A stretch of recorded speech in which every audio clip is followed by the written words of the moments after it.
Hello everybody, Ray with Spray Wash Pro. Hope everybody's having a great day today.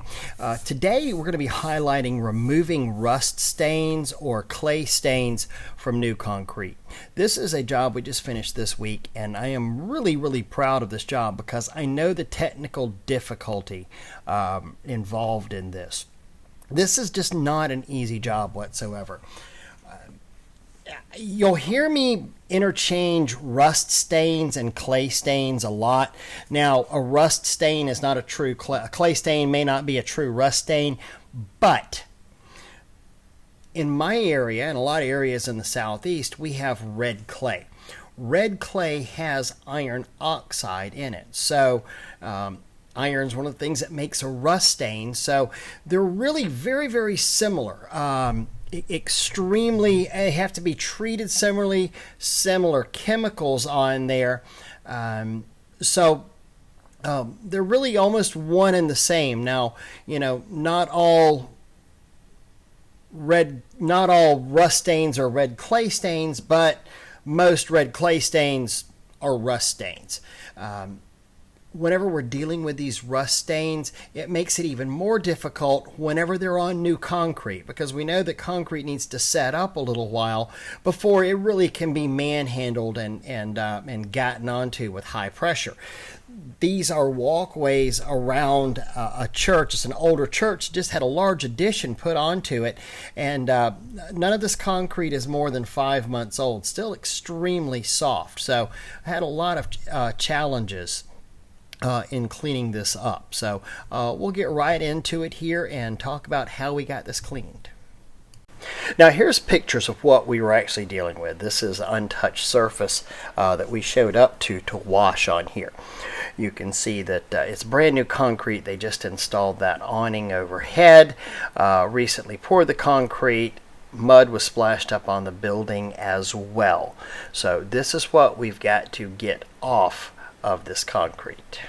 Now, what you're seeing here is our first pass with a surface cleaner on here. This is what we were left with that we had to clean after we initially cleaned it. Now, I want to break in here and do a little clarification. When we initially cleaned it, this concrete was gone over a couple of times on there.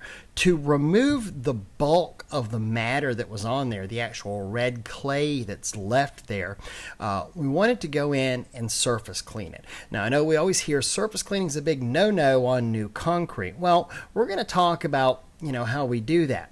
But I didn't want to get all chemically to begin with, because essentially you're just wasting chemical to begin with. You want to physically remove as much of that clay, as much of that dirt and matter that's on there, so you're actually just dealing with the stain whenever it comes time to clean the stain itself. Otherwise, you're just spraying the cleaner of choice just all over the dirt and the goo and the junk that's on there, and you're really going to be wasting a lot of expensive chemical if you don't clean it off first. Now, there's two things you want to keep in mind whenever running a surface cleaner over new concrete like this. First off, adjust your throttle. I don't like messing with my unloaders once they're set, but you can bring your throttle down. You're not pumping as hard. Second off, adjust your tips in your surface cleaner. This is a 5.5 gallon machine. I believe I was using 40 03s on here, so maybe even 40 35s on here. So I had the capability of 7.5 gallons a minute of flow on here and was using a 40-degree tip. So not a typical tip that I'd use for scrubbing concrete in the surface cleaner. Also, very importantly, you'll notice on this video, we kept the surface cleaner moving at a rapid pace the whole time. You don't want to start the surface cleaner if it's not moving. You don't want to stop the surface cleaner if it's not moving. You want to keep fluid motions, and you want to keep moving at a fast rate at all times whenever you're scrubbing this new soft concrete. Otherwise, you increase your likelihood of cutting lines into it. Now that we've got the actual dirt off the concrete, we're left with the stains that we have to deal with. To deal with these stains, we actually took muriatic acid and downstreamed that. I can show you the setup I used, my bypass ball valve downstreamer here, and then used a nice wide tip for application. This took the place of my soap tip there on my J-Rod 4-banger. So applied out straight muriatic acid through an acid injector onto this concrete and let it work to help destroy these rust stains.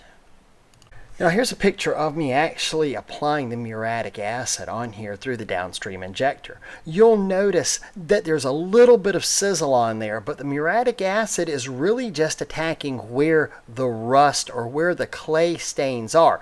It's not just foaming up and attacking all of this concrete. So we've really got a pretty light dilution on this muriatic acid here. You know, I really like being scientific about this and telling you exactly the proper ratios on things. I don't like leaving stuff to chance.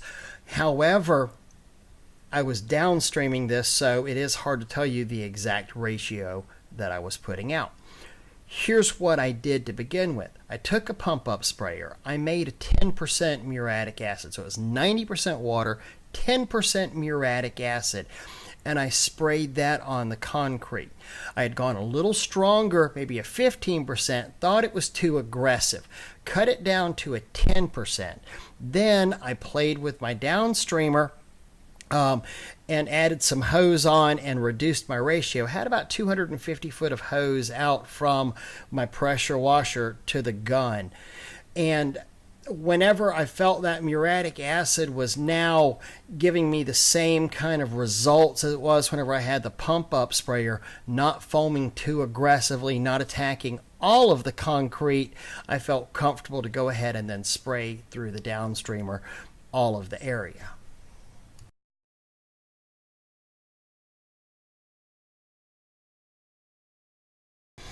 Now, I also worked in real manageable sections at a time, typically 4 to 6 expansion joints or so.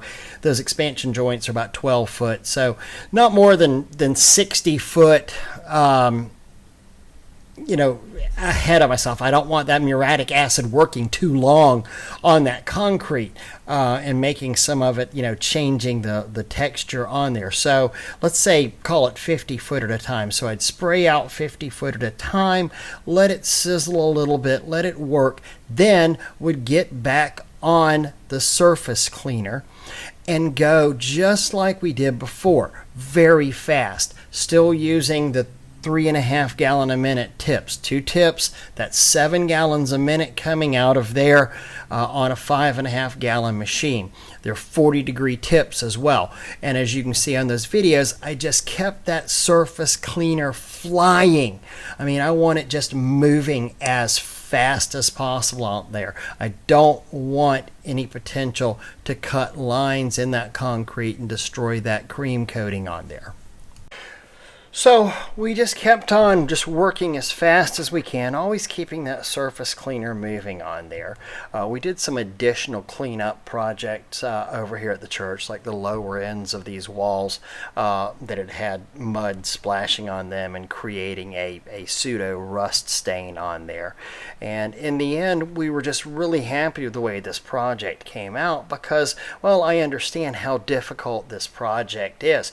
Really blew the mind of the general contractor as well on here. They were quite happy with the results, and the church was extremely happy with the results, and we know we'll continue on our relationship with this general contractor on here.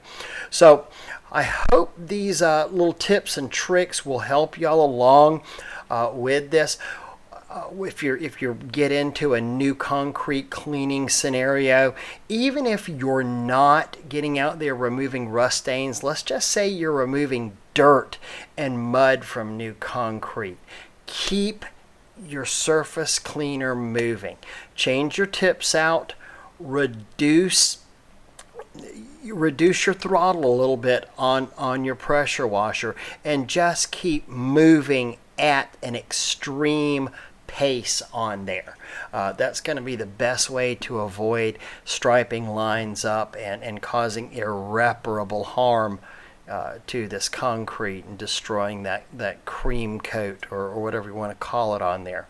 Of course, I would have felt a lot better if I was going in here and cleaning up concrete that was a year old, and I could have gotten a lot more aggressive on there. But unfortunately, new construction cleanups typically aren't year-old concrete. A couple of other additions that I forgot to mention in this video. One, have a blower handy whenever you're working in some of these sections to see what your results are, because you wouldn't want to go out there and do the whole thing, wait for it to dry, and then realize, oh man, my results suck here. So have a blower handy. We have one of the still 650s. Fired it up. We do like our test areas. There was a lot of testing in this concrete. We didn't just kind of go crazy and start spraying, if you know what I mean. So we would go and do a small area and then dry it off and get it as dry as we could with the blower. And then see what the results looked like after we got it dried off. Because it would just suck to spend 4 or 5 hours out there doing this process, let it dry, and realize you didn't really do anything and you still got a lot of stains. Because many of these stains will kind of disappear as the concrete is wet.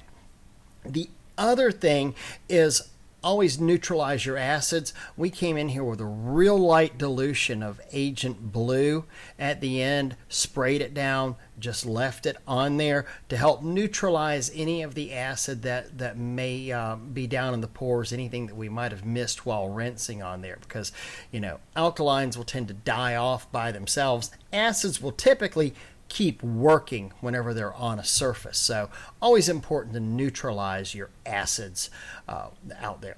Hey guys, thank y'all so much for your time. I hope this video was helpful. That's a whole lot of years of experience kind of pumped down into a few minutes here. I sure appreciate you watching. If you have any questions, feel free to reach out to me by phone, by email, Facebook Messenger. Feel free to holler at me. I will answer you to the best of my abilities. And as always, wash on. See ya.